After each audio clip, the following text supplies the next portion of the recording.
Bismillahirrahmanirrahim. Assalamualaikum warahmatullahi wabarakatuh. Innal hamdalillah nahmaduhu wa nasta'inuhu wa nastaghfiruh wa na'udzu billahi min shururi anfusina wa min sayyiati a'malina. May yahdihillahu fala mudhillalah wa may yudlilhu fala hadiyalah. Asyhadu an la ilaha illallah wahdahu la syarika lah wa asyhadu anna Muhammadan abduhu wa rasuluh la nabiyya wa la rasula ba'dah.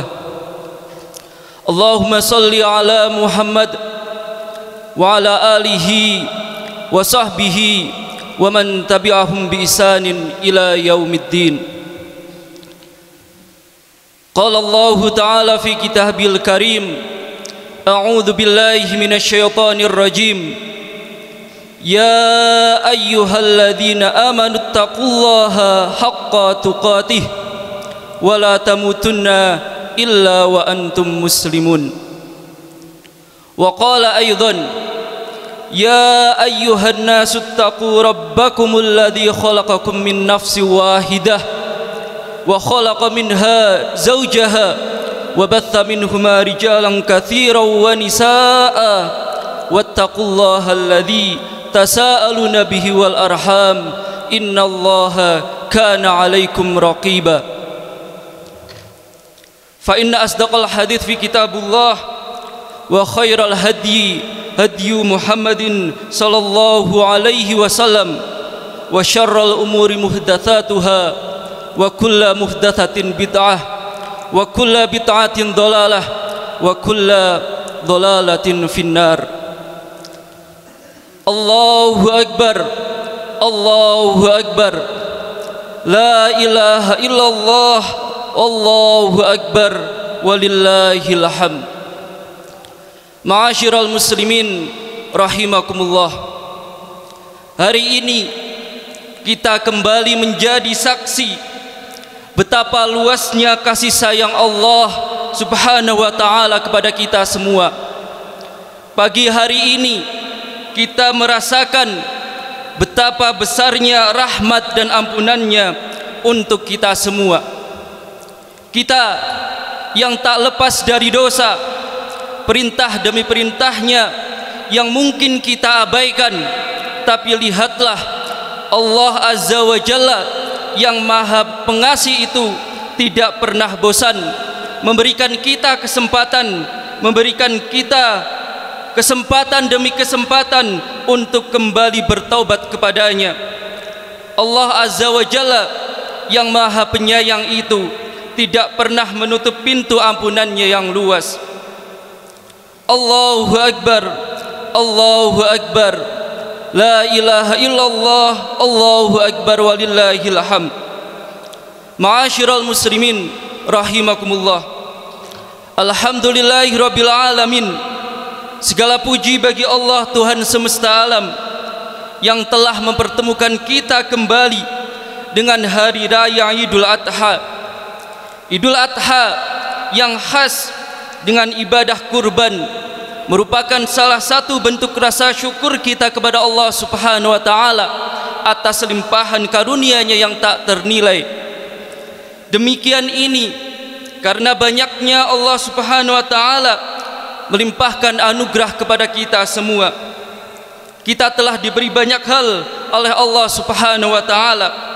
Anggota tubuh kita yang kita miliki, kepala, telinga yang kita gunakan untuk mendengar, tangan yang kita gunakan untuk beraktivitas, mata yang kita gunakan untuk melihat, kaki yang kita gunakan untuk melangkah, hidung yang kita gunakan untuk bernafas dan lain sebagainya. Semua itu adalah nikmat dan karunia dari Allah Subhanahu wa ta'ala. Jika dihitung betapa nominal harganya, pastilah kita tidak bisa menjumlahkannya. Demikian juga nikmat-nikmat, biji-bijian yang kita makan, kendaraan yang kita tumpangi, udara yang kita hirup, semua itu adalah nikmat dan karunia dari Allah Subhanahu wa ta'ala.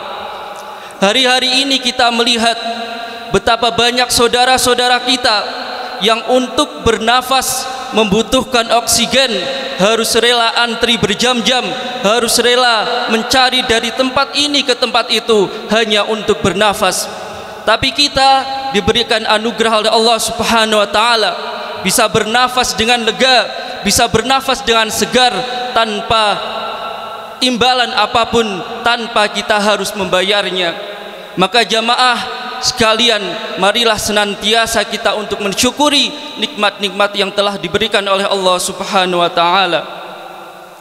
Ma'asyiral muslimin rahimakumullah, hari raya Idul Adha kembali menggugah memori kita tentang kisah sebuah keluarga yang mulia yang diabadikan oleh Allah Azza wa Jalla untuk peradaban manusia. Itulah kisah keluarga Ibrahim alaihi salam.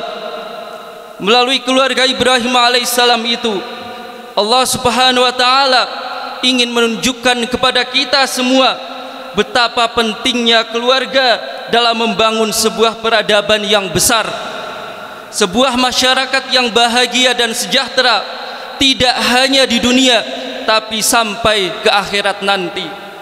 Sebuah masyarakat yang tidak akan bisa menjadi bahagia dan sejahtera jika masyarakat itu gagal dalam membangun keluarga-keluarga kecil yang ada di dalamnya.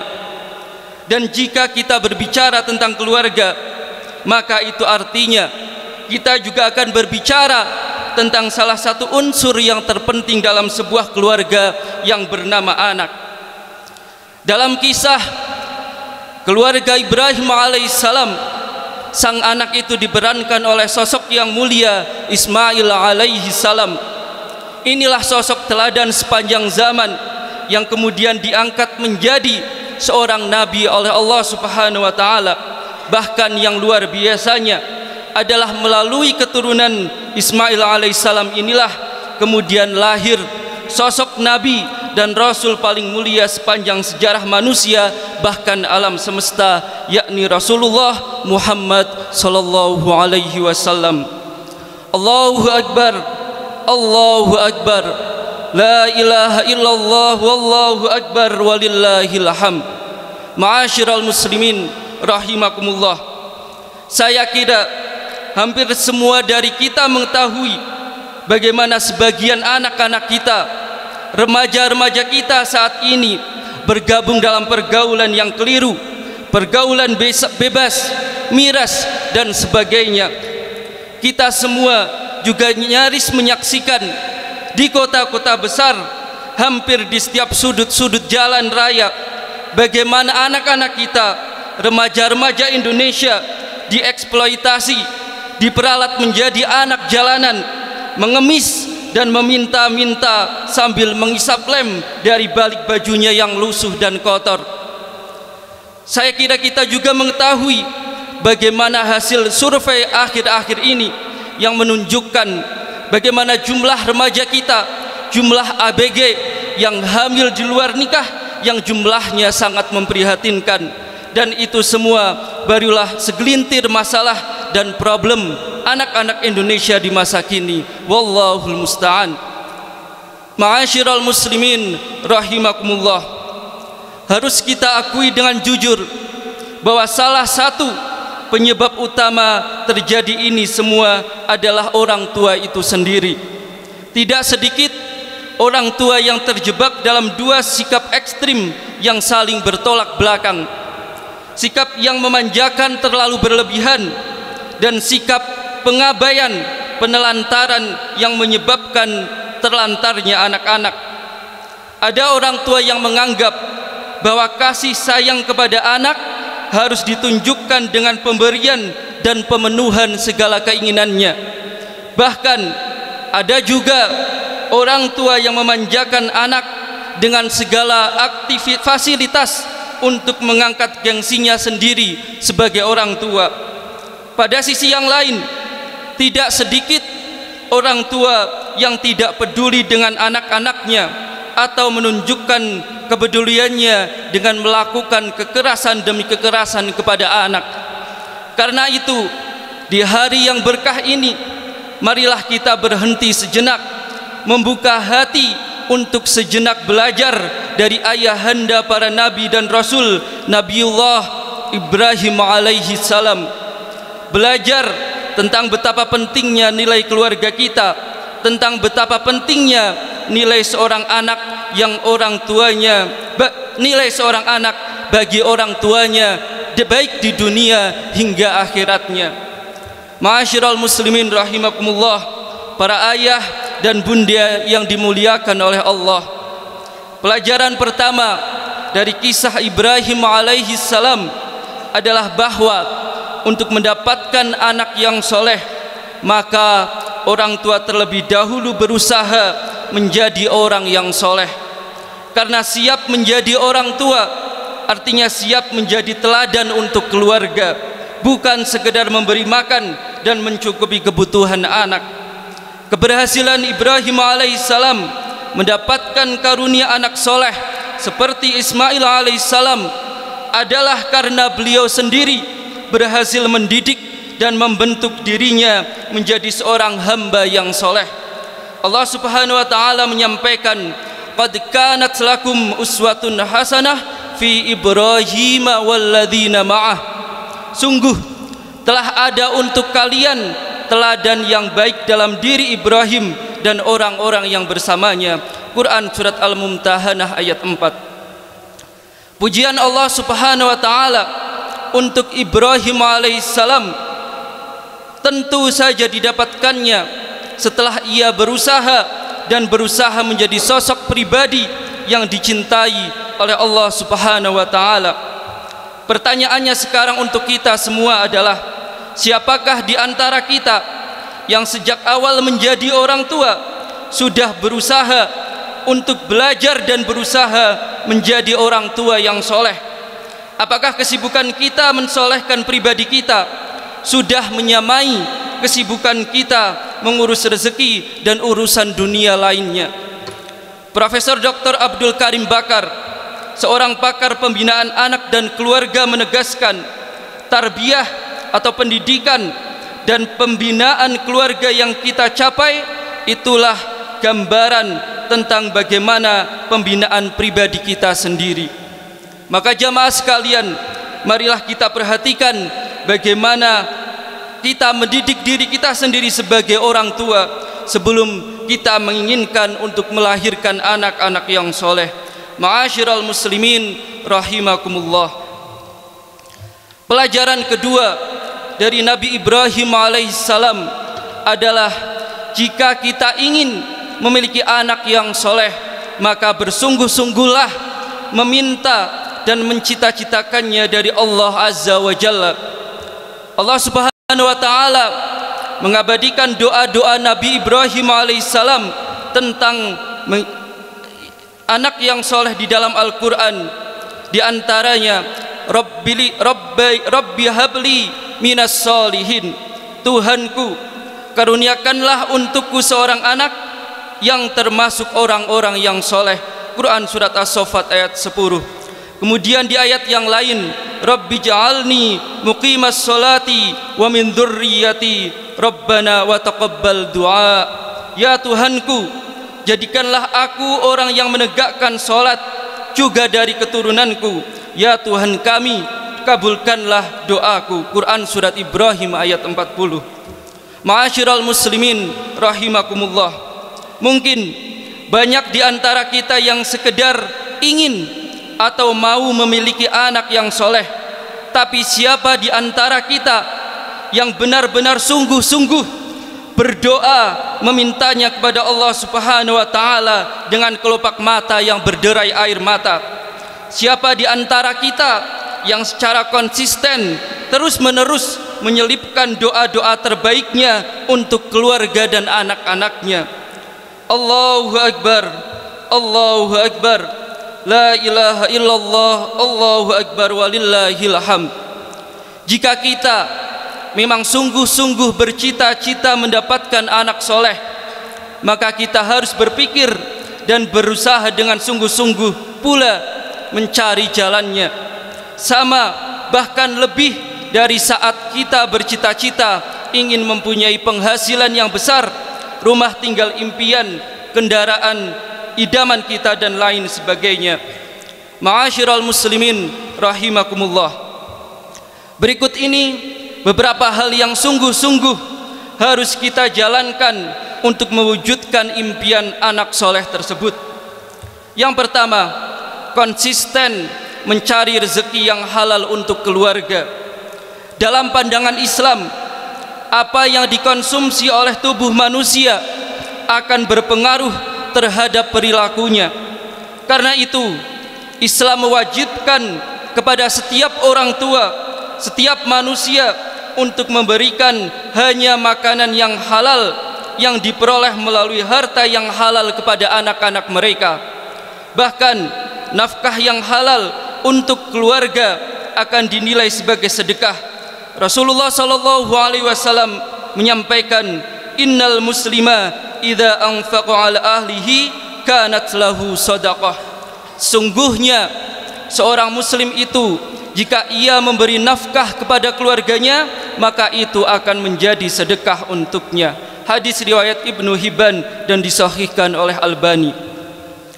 Usaha memberikan nafkah yang halal tentu saja menjadi tantangan tersendiri bagi orang tua. Dan untuk itu kita harus selalu mengingat peringatan dari Rasulullah sallallahu alaihi wasallam tentang tantangan tersebut. Beliau Rasulullah sallallahu alaihi wasallam menyampaikan akan datang kepada manusia suatu zaman di mana seseorang tidak lagi peduli apa yang ia kumpulkan, apakah dari yang halal atau dari yang haram. Hadis riwayat Bukhari. Apakah kita termasuk yang disebutkan Rasulullah sallallahu alaihi wasallam dalam hadis ini, orang yang tidak peduli dari mana mengais dan membawa pulang nafkah untuk keluarga? Apakah itu dari hasil suap, korupsi dan manipulasi seperti yang sekarang ini sedang menjadi tren sebagian pejabat di negeri ini? Semoga saja tidak. Dan Rasulullah sallallahu alaihi wasallam telah berpesan, la yadkhulul jannah lahmun nabata minas suht annaru aula bih. Tidak akan masuk surga daging yang tumbuh dari harta yang haram, karena neraka lebih pantas untuknya. Hadis riwayat Tirmizi. Allahu akbar, Allahu akbar, la ilaha illallah, Allahu akbar walillahil hamd. Ma'asyiral muslimin rahimakumullah. Yang kedua yang harus kita sungguh-sungguh dalam melahirkan anak-anak yang soleh adalah memberikan kasih sayang kepada anak tetapi tidak memanjakannya. Pada hari ini, seiring dengan perkembangan teknologi yang nyaris tak terbendung, kita sudah tidak aneh lagi melihat anak-anak kita yang masih belia dibekali oleh para orang tua dengan alasan kasih sayang, lantas memberikan apa saja, termasuk peralatan-peralatan komunikasi yang bisa saja menjerumuskan mereka kepada pergaulan yang salah. Tak ada jarak antara perempuan dan laki-laki menonton tayangan-tayangan pornografi dan sebagainya. Di samping dampak lain, kecanduan game dan semacamnya yang semakin merenggangkan hubungan komunikasi antara orang tua dan anak. Ini adalah salah satu contoh kasus di mana mungkin saja kita menganggap itu sebagai bukti kasih sayang kepada mereka. Namun marilah kita memikirkan dengan lebih jernih bahwa bukti cinta dan kasih sayang kita yang sejati, yang sesungguhnya kepada anak-anak kita, kepada keluarga kita adalah berusaha menyelamatkan mereka dari api neraka. Allah Subhanahu wa taala menyampaikan, ya ayyuhalladzina amanu qu anfusakum wa ahlikum nara waquduhan nas wal hijarah. Wahai orang-orang yang beriman, jagalah diri dan keluarga kalian dari api neraka yang bahan bakarnya adalah dari manusia dan batu. Quran surat At-Tahrim ayat 6. Apakah kita rela membiarkan anak-anak kita terpanggang di dalam kobaran api neraka? Apakah kita rela membiarkan anak-anak kita menjadi bahan bakar api neraka? Na'udzubillahi min dzalik. Maka marilah kita memberikan kasih sayang sejati dengan menyelamatkan anak-anak kita dari api neraka. Jangan biarkan anak-anak kita salah pergaulan, jangan biarkan mereka terperdaya nafsu mereka. Boleh kita memberikan fasilitas, akan tetapi kita juga senantiasa mendampingi dan mengoreksi. Ma'asyiral muslimin rahimakumullah. Selanjutnya yang ketiga adalah terus belajar dan belajar menjadi orang tua yang soleh dan cakap. Apakah kita sudah mengetahui semua panduan petunjuk Rasulullah SAW dalam mendidik anak? Apakah kita sudah memahami bagaimana menghadapi karakter anak kita yang berbeda-beda? Kita tidak dilarang mempelajari konsep pendidikan anak dari siapa saja, tapi selalu ingat bahwa konsep pendidikan dan pembinaan Rasulullah SAW adalah konsep pendidikan terbaik. Cobalah kita renungkan betapa banyak hal yang harus kita pelajari sebagai orang tua.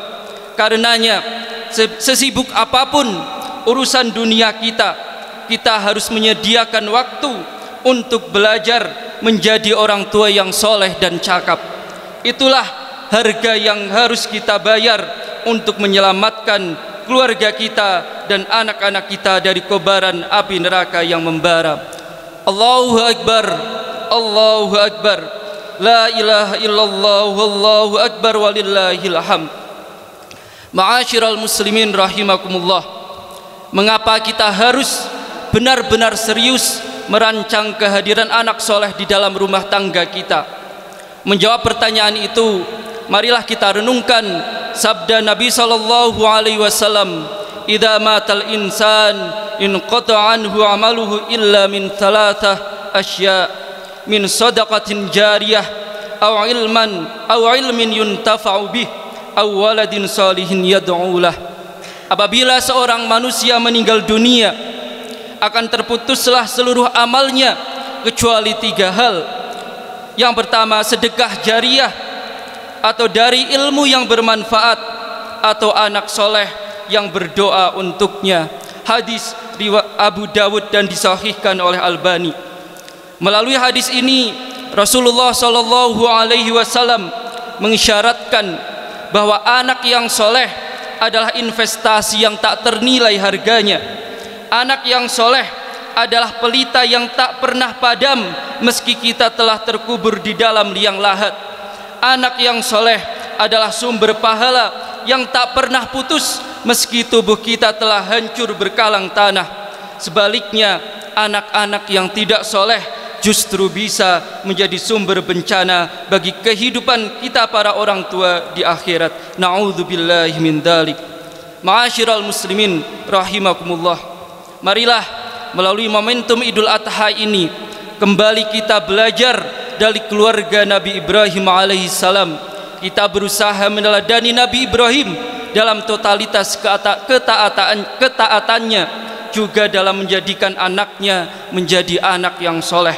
Namun jamaah sekalian, jika kita merasa gagal setelah mengerahkan upaya yang sungguh-sungguh untuk menghadirkan sosok anak soleh dalam rumah kita, janganlah kita berputus asa kepada Allah Azza wa Jalla. Dalam kondisi seperti itu, kita harus belajar dari kesabaran dan keteguhan Nabi Nuh alaihissalam yang terus mengajak anaknya ikut bersamanya, meski kemudian anaknya memilih untuk durhaka kepada Allah Ta'ala hingga akhir hayatnya. Kesabaran dalam hal ini juga menjadi yang dasar yang harus kita miliki dalam mengarungi, dalam mendidik anak-anak kita. Kaum muslimin rahimakumullah, sebelum mengakhiri khutbah ini, marilah kita renungkan firman Allah Subhanahu wa taala dalam Quran surat Al-Hajj ayat 37. Daging-daging unta dan darahnya itu sekali-kali tidak dapat mencapai keridhaan Allah, tetapi ketakwaan dari kamulah yang dapat mencapainya. Maka jamaah sekalian, sebelum pelaksanaan kurban, marilah kita senantiasa jaga niat kita. Motif utama kita, tujuan utama kita seyogyanya bukan perkara duniawi seperti menarik pujian atau simpati, melainkan sudah semestinya kurban yang kita tunaikan murni kita tujukan kepada Allah Subhanahu wa taala untuk meraih ridha Allah Subhanahu wa taala.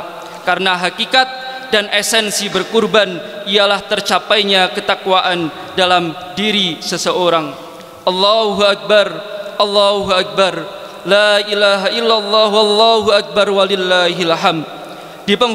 Di penghujung khutbah ini, marilah sejenak kita menundukkan jiwa dan hati kita untuk menyampaikan doa-doa kita kepada Allah Subhanahu wa taala, kepada Allah yang Maha mendengar. Semoga doa-doa kita mengantarkan ke sisi Allah Subhanahu wa taala dengan ibadah kurban yang kita tunaikan hari ini. A'udzu billahi minasyaitonir rajim. Allahumma ighfir lil mu'minina wal mu'minat wal muslimina wal muslimat al ahya'u minhum wal amwat.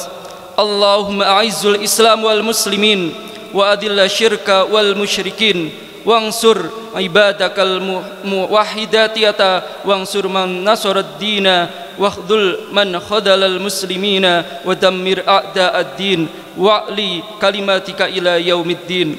Rabbana hab lana min azwajina wa dhurriyyatina qurrata a'yun waj'alna lil muttaqina imama. Allahumma inna nas'alukal huda والتقى والعفاف والغنى. اللهم إنا نعوذ بك من زوال نعمتك وتحول عافيتك وفجاءة نقمتك وجميع سخطك. اللهم أحسن عاقبتنا في الأمور كلها وأجرنا من خزي الدنيا وعذاب الآخرة. اللهم ادفع عنا البلاء والوباء والزلازل والمحن وسوء الفتنة والمحن ما ظهر منها وما بطن عن بلدنا إندونيسيا خاصة وسائر البلدان المسلمين عامة يا رب العالمين. ربنا ظلمنا أنفسنا وإن لم تغفر لنا وترحمنا لنكونن من الخاسرين. ربنا آتنا في الدنيا حسنة وفي الآخرة حسنة وقنا عذاب النار. سبحان ربك رب العزة عما يصفون wassalamun alal mursalin walhamdulillahi rabbil alamin.